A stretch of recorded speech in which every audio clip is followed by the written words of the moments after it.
Site marking is not required when the site of insertion is not predetermined, including midline sternotomy, cesarean section, laparotomy and laparoscopy, cardiac catheterization, and other interventional procedures.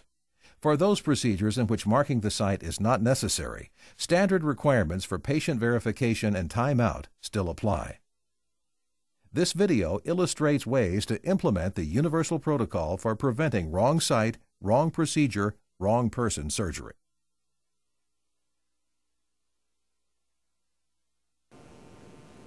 The verification process begins on admission before surgery or other invasive procedure. Hi, can I help you? Yeah, hi, I'm here for surgery. Okay, let's see. Okay, Julie, I'm going to have you go around the corner to your left and have a seat in 3717, and we'll be with you shortly. Okay. Okay, thank you. You're welcome. Hospital personnel start by correctly identifying the patient and reviewing pre-procedure information to be sure the correct patient receives the correct procedure performed at the correct site. Do you have a name band on? I do. Okay, and what is your name? Julie R.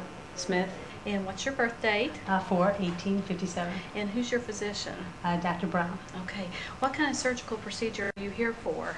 Arthroscopic surgery on my right knee. On your right? Hospital personnel should verify patient identification, surgical procedure, signed surgical consent form, site marked by patient and personnel. Is I need you to mark the correct knee that we're going to be doing surgery on. The intended site should be marked with a permanent marker which will not come off during surgical prep. On the correct surgical site. This particular patient is having a right knee arthroscopy. After you put your initials, then I'm going to put my initials to verify that you've marked the correct site. Any procedure involving right-left distinction, multiple structures such as fingers or toes, or multiple levels, as in spinal procedures, must be marked at the site of the procedure. The intended site should be marked with a permanent marker which will not come off during surgical prep.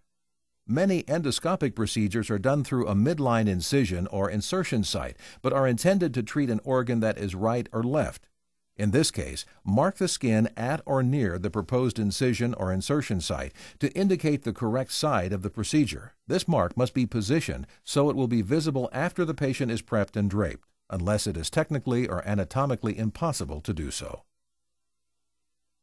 An alternative method to marking the site would be to use a temporary unique wristband.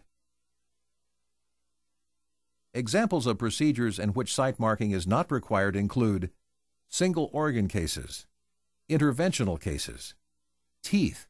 However, the operative tooth should be documented and marked on dental x-rays, premature infants, emergency or trauma cases, or if the patient refuses to allow the marking. This needs to be documented in the medical record.